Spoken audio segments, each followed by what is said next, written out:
क्या देख रहे हैं, हमारी साधना क्या है, पीछे की आवाज बढ़ाइए, हमारी तप साधना क्या है, हमारी तप साधना का बल क्या है, हमारी भक्ति क्या है।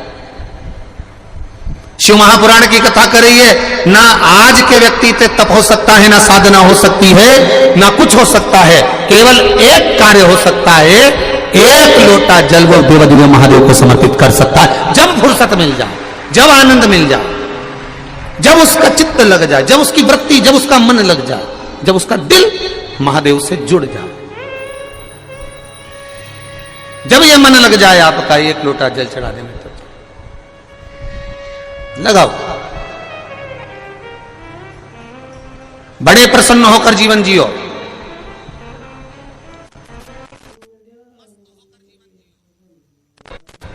और जितनी मस्ती में जीवन जी सकते हो, जितनी खुशियों में जीवन जी सकते हो, उतना जियो, मस्त होकर जीवन जियो। क्योंकि सीरियस तो आदमी हॉस्पिटल में भी पड़ा रहता है,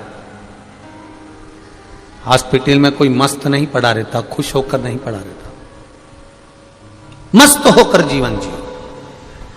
आज भुषुंडी ऋषि आए, और भुषुंडी ऋषि जैसे ही आए, गणेश जी की आराधना में लीन है, भगवान की भक्ति में लीन है, कोई मतलब नहीं किसी से, अपनी आराधना, अपना तप, अपनी साधना और उसका बल, इसके सिवा कुछ नहीं जानते भुषुंडी बाबा। भुषुंडी जी ने कुछ नहीं, कुछ नहीं, ऐसी तप साधना, ऐसी तप साधना श्री गणेश जी महाराज की करी। गणेश जी प्रसन्न हो गए, और उनके प्रसन्न करने के लिए भुषुंडी बाबा के ऊपर गणेश जी यूं ही नहीं प्रसन्न हुए, भगवान देवादिदेव महादेव ने स्वयं ने भुषुंडी बाबा के लिए, भुषुंडी ऋषि के लिए देवादिदेव महादेव ने गणेश जी से कहा कि ये भुषुंडी ऋषि के पास जाओ, इतने सालों से तप कर रहे हैं, आराधना कर रहे हैं, कोई तो वर दो उनको, जाओ तप साधना के लिए, उनको प्रसन्न होकर वर दीजिए। भुषुंडी बाबा के पास में, भुषुंडी ऋषि के पास में श्री गणेश जी महाराज पहुंच गए, और गणेश जी महाराज ने भुषुंडी ऋषि को देखकर तुरंत कहा, आपको क्या वर दूं मैं, क्या दूं? एक बात याद रखिएगा, सतयुग में भगवान प्रसन्न होकर, प्रकट होकर कहते थे तुम्हें क्या दिया जाए, त्रेता में भगवान प्रसन्न होकर, प्रकट होकर कहते थे तुमको क्या दिया जाए, द्वापर में भगवान प्रसन्न होकर, प्रकट होकर कहते थे तुम्हें क्या दिया जाए। केवल कलयुग ऐसा है जिसमें हम जो कामना कर कर बैठते हैं, स्मरण कर कर बैठते हैं, मेरा महादेव वो कामना बिना बोले ही प्रदान कर देता है। महाराज शिव महापुराण की कथा कह रहे हैं, मंदार शमी दोनों का मंगल विवाह हुआ। मंदार और शमी दोनों का मंगल विवाह हुआ, दोनों का मंगल हुआ, और दोनों का जब मंगल विवाह हुआ, दोनों का विवाह होने के बाद में दोनों घूमते हुए भ्रमण करते करते करते करते जा रहे थे, भ्रमण करते करते जा रहे, और भ्रमण करते करते जब दोनों जा रहे थे, वहीं से भुषुंडी जी निकल कर जा रहे थे, जिन भुषुंडी जी ने भगवान गणेश जी की आराधना करी, खूब आराधना करी, खूब दिल से, इतनी आराधना करी कि गणेश जी महाराज प्रसन्न हो गए, प्रकट हो गए। मांगो तुम्हें क्या चाहिए महाराज जी, बस केवल इतनी सी कृपा कर दो कि मैं आप तो नहीं बन सकता और आप में नहीं बन सकते, पर आपका जो स्वरूप है, ये स्वरूप थोड़ा सा शीश का मुझे दे दो। केवल एक भुषुंडी ऋषि ऐसे थे जिनका शीश गणेश जी जैसा था, भुषुंडी ऋषि।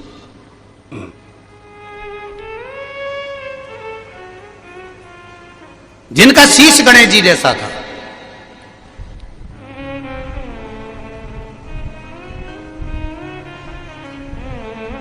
और जिनका शीश गणेश जी जैसा। मंदार और शमी की शादी हो गई, इन दोनों ने हंसना प्रारंभ कर दिया। जो भुषुंडी ऋषि जा रहे थे इनको देखकर हंस दिए, बहुत तेज ठाका लगाकर हंसे, हंसे, दुख हुआ, हृदय में चोट पहुंची, हृदय दुखित हुआ, हृदय द्रवित हुआ, हृदय में दुख हुआ, द्रवितता हुआ। और जब हृदय में दुख हुआ, द्रविता हुई, कुछ दुख हृदय में जब हुआ, तब भुसुंडी बाबा ने क्रोध में आकर कह दिया, ए मंदार, शमी, मैं तुम्हें श्राप देता हूं, मंदार और शमी मैं तुम्हें श्राप देता हूं कि तुम दोनों जड़ हो जाओ, वृक्ष हो जाओ। शमी मंदार वृक्ष के रूप में हो गए, खड़े रहे, विनती करते रहे, ये श्राप ठीक नहीं, कृपा करिए, कृपा करिए, दया करिए, करुणा करिए। तब देवाधिदेव महादेव कहीं, देखिए, आप सत्कर्म करो, भजन करो, कीर्तन करो, मंत्र जाप करो, नाम जाप करो, स्मरण करो, पर उसमें तुम्हारा समर्पण मूल होना चाहिए। हमारे सीहोर के एक एक समाज ने, एक एक संस्था ने कहीं पूड़ी, कहीं सब्जी, कहीं कुछ ये खिलाया, करा, सेवा करी, धर्मशालाएं खोली। उसका एक जो समर्पण तुमने करा है, उसका फल, जिसने निष्कपट भाव से करा, उसका फल मेरा महादेव देता जरूर है, ये निश्चितता है। करा मेरे नगरवासियों ने, मेरे सिद्धपुर की धरा के निवासियों ने जैसा पिछले वर्ष संभाला था, इस वर्ष भी संभाला। ये उनकी साधुता है, ये उनके हृदय का आनंद है। एक एक मंदिर, देवालय खोल दिए है, ये उनका हृदय का आनंद है, ये उनके हृदय का सुख है। समर्पण हो, और समर्पण का सुख भी परमात्मा के चरणारविंद, परमात्मा की शरणागति हो, समर्पण का सुख। शिव तत्व कह रहा, शमी मंदार जड़ हो गए, और शमी मंदार दोनों जब जड़ हो जाते हैं, दोनों जड़,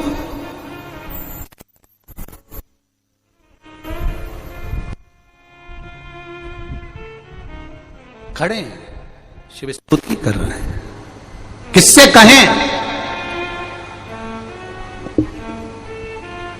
जब एक्सीडेंट होता है, बड़ा रोग होता है, बड़ी बीमारी होती है, बड़ा कष्ट आता है, तब कोई तुमसे ये नहीं कहेगा कि तुम राम रक्षा स्तोत्र का पाठ करो, कि ये पाठ करो, कि कनक धारा का पाठ करो, कि श्री सूक्त का पाठ करो, पूर्व सूक्त का पाठ करो, ये कोई नहीं कहेगा।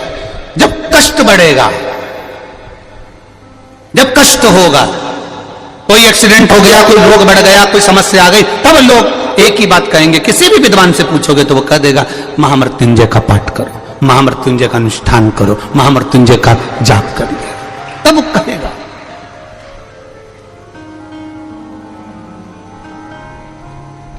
करो महामृत्युंजय का पाठ।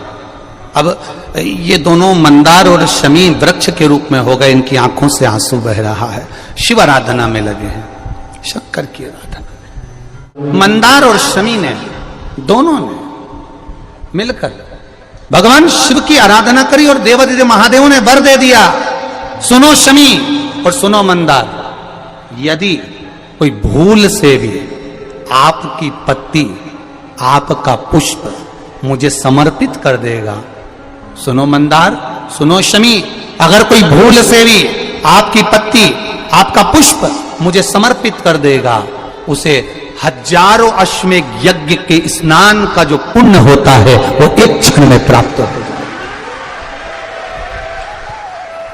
हजारों अश्वमेध यज्ञ का पुण्य, हजारों अश्वमेध यज्ञ का पुण्य एक क्षण में प्राप्त हो। ये मंदार, ये शमी, हजारों अश्वमेध यज्ञ का पुण्य एक साथ। शमी की पत्ती देखिए आप लोगों ने, जम के तो बोले जरा, देखिए, मंदार पुष्प भी देखा हुआ है। अब शमी की जो पत्ती होती है, उस शमी की पत्ती को भगवान देवाधिदेव महादेव पर चढ़ाने का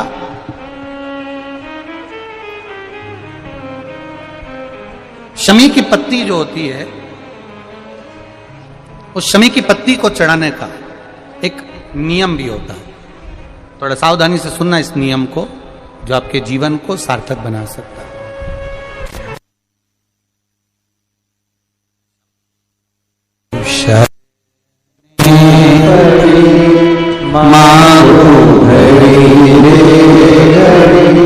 दुख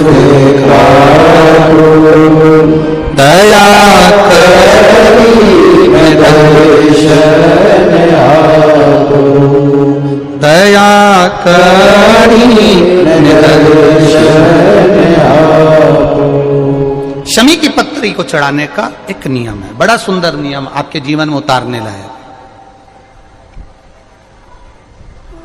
महाराज जब सारा श्रृंगार मेरे देवाधिदेव महादेव का हो जाए, बहुत ध्यान से सुनना, ये प्रसंग आया नहीं पहले, आज अगर कुबेरेश्वर बाबा की पावन धरा पर यह प्रसंग निकला है तो उसको ध्यान से सुनिए, भाव से सुनिए। पत्ती, शमी की जो पत्ती होती, उस शमी की पत्ती को कब, कैसे और कहां चढ़ाना चाहिए, और शमी की पत्ती का फल क्या होता है वो भी आप ये समझ लें उसको। शमी की पत्ती संपूर्ण स्नान भगवान का हो जाए, संपूर्ण स्नान, आप समझे उसको। जैसे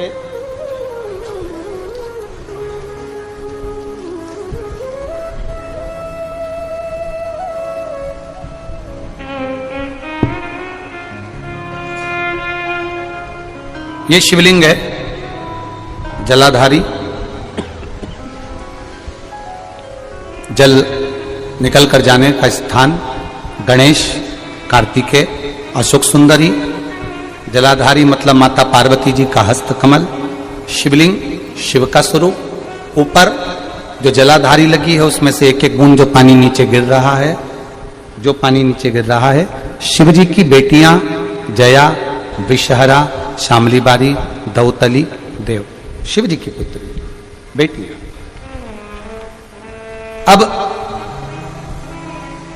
जब देवाधिदेव महादेव को शमी का पत्ता चढ़ाया जाता है तब चढ़ाते हैं जब आपने संपूर्ण जलाधारी को हाथ से साफ कर दिया हो, शिवलिंग पर जल चढ़ा दिया हो, शिवलिंग का पूरा श्रृंगार आपने कर दिया हो, संपूर्ण श्रृंगार मेरे देवाधिदेव महादेव का हो गया, संपूर्ण श्रृंगार।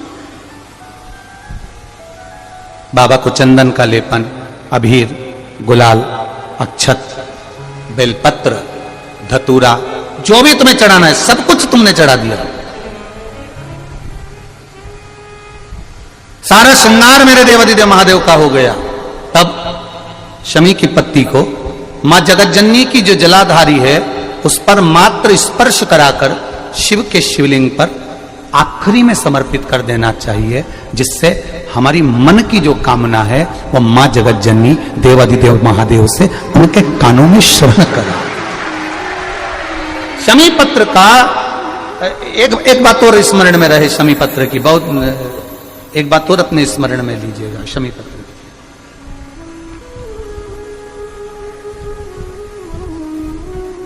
जिस प्रकार जल चट्टान से अधिक शक्तिशाली है, उसी प्रकार नम्रता भी कठोरता से अधिक शक्तिशाली होती है। जैसे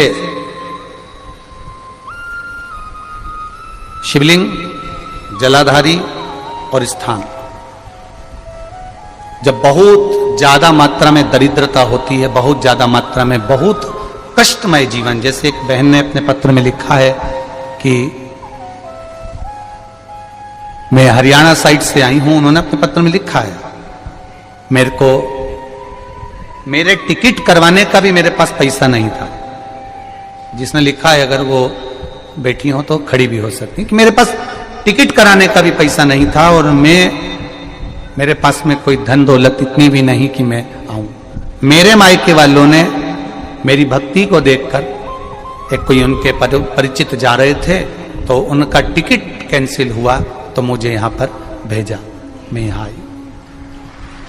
अब जब आपको लगता है कि इतनी दरिद्रता जीवन में है इतना, और ऐसा नहीं है, मनुष्य के जीवन में बहुत सुख दुख तो चलता रहता है। मानव का देह है ये तो चलना है, जीवन पर्यान चलना है, सुख मिलेगा, यश अपयश चलेगा। लगे तुमको कि हाँ, और आप सबसे निवेदन करना चाहूंगा, आपका मन है कि सीहोर आए, आपका मन है कुबेरेश्वर धाम आए, आपका चित्त है, आपका मन है कि हमें कुबेरेश्वर बाबा के धाम पहुंचना है, सीहोर पहुंचना है, मां सीवन के तट पर पहुंचना है, सिद्धपुर नगर सीहोर की एक एक कंकड़ का दर्शन करना है, 108 शिवालय का स्मरण करना है, चिंतामन गणेश और श्री हनुमान फाटक का, खेड़ापति सरकार का, मनकामेश्वर का दर्शन करना है, भूतेश्वर का दर्शन करना है, कुबेरेश्वर का दर्शन करना है। जब तुम्हारी चित्त वृत्ति में आए, जब तुम्हारे मन में आए, धन भी नहीं है, पैसा भी नहीं है, बहुत दरिद्रता का जीवन है, बहुत दुखी जीवन, तब बेलपत्र और शमी पत्र का प्रयोग जरूर करके देखना। प्रैक्टिकल करने में कुछ नहीं जाता, प्रैक्टिकल करने में क्या जाता है, करके देखना। उस समय पर जैसे वो कहते हैं ना कि कोई कहने वाला कह दे कि महाराज जी, वो एक महाराज प्रवचन दे रहे थे और प्रवचन में देते किसी ने, महाराज जी प्रवचन दे रहे थे कि मदिरा का पान नहीं करना चाहिए, नहीं पीना चाहिए, गलत है, नाली में पड़ा होता है, व्यसन में पड़ा होता है, ऐसा पान ना करो। एक महाराज का पेचन वाला खड़ा हो गया, उसने खड़े होकर कह दिया, ओ महाराज तुम इतनी बड़ी बड़ी बात कर रहे हो, तुम्हारा सगा भाई तो पी के नाली में पड़ा, गटर में पड़ा। महाराज जी को क्रोध नहीं आया, समझ थी। महाराज जी ने कहा, भैया देख, मैं भी प्रवचन दे रहा हूं, मेरा भाई भी प्रवचन दे रहा है, मैं मुंह से समझा रहा हूं कि पीकर लोग नाली में गिरते हैं, गटर में गिरते हैं। मेरा भाई प्रैक्टिकल करके दिखा रहा है कि मत पिया, मत पियो। प्रैक्टिकल वाली बात है। शमी पत्र, बेलपत्र का एक बार जीवन में प्रैक्टिकल कर देखना, प्रैक्टिकल करना। जैसे आपको कहा कि आपका विश्वास अगर पक्का है, भरोसा अगर दृढ़ है, और शंकर के प्रति अगर आपका विश्वास पक्का है, आप 7 दिन यहां रुके हुए हो, 5 दिन रुके हुए हो, या यहां से अपने घर जाओगे, निश्चित है वो रुद्राक्ष कहीं से भी आए, कैसे भी आए, तुम्हारे पास पहुंच जरूर जाएगा, निश्चित है। और ये कहीं से भी, कैसे भी, किस रूप में आए, कहां से आए, क्या करे, वो उसके ऊपर है, देगा। विश्वास लेकर आए हो, भरोसा है, दृढ़ता है। उस बच्चे ने बोर्ड परीक्षा दी, परीक्षा